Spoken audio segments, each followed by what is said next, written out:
मित्रांनो, तुम्हाला जर पंढरपूरवरून मैसूरला जायचे असेल, तर तुमच्यासाठी ट्रेन क्रमांक 1656 गोल गुंबज एक्सप्रेस ट्रेन एक उत्तम पर्याय आहे. या ट्रेनसाठी जनरल अर्थात सामान्य श्रेणीचे 4 डबे आहेत, ज्याचे तिकीट हे 325 रुपये आहे. स्लीपर श्रेणीचे 9 डबे आहेत, ज्याचे तिकीट हे 540 रुपये आहे. तृतीय श्रेणी एसीचे 4 डबे आहेत, ज्याचे तिकीट हे 1420 रुपये आहे. द्वितीय श्रेणी एसीचा 1 डबा आहे, ज्याचे तिकीट हे 2015 रुपये आहे.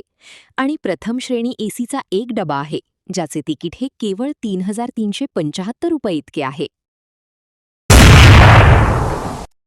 ट्रेन क्रमांक 1656 गोल गुंबज एक्सप्रेस ट्रेन दररोज पंढरपूरवरून दुपारी 1 वाजता सुटते आणि Kurduwadi junction, Solapur, Indi road, Vijayapura, Basavana Bagewadi road, Almatti, Bagalkot, Guledgudda road, Badami, Hole Alur, Gadag junction, SSS Hubballi junction, SMM Haveri, Ranebennur, Harihar, Davanagere, Chikjajur junction, Birur junction, Arsikere junction, Tiptur, Tumakuru, Yesvantpur junction, KSR Bengaluru city junction, Bangalore, Kengeri, Bidadi, Ramanagaram, Channapatna, Maddur, Mandya, Pandavapura या स्थानकांवर थांबून दुसऱ्या दिवशी सकाळी 10:45 मैसूर येथे पोहोचते आणि जवळपास 22 तासात 1100 किलोमीटरचा प्रवास पूर्ण करते.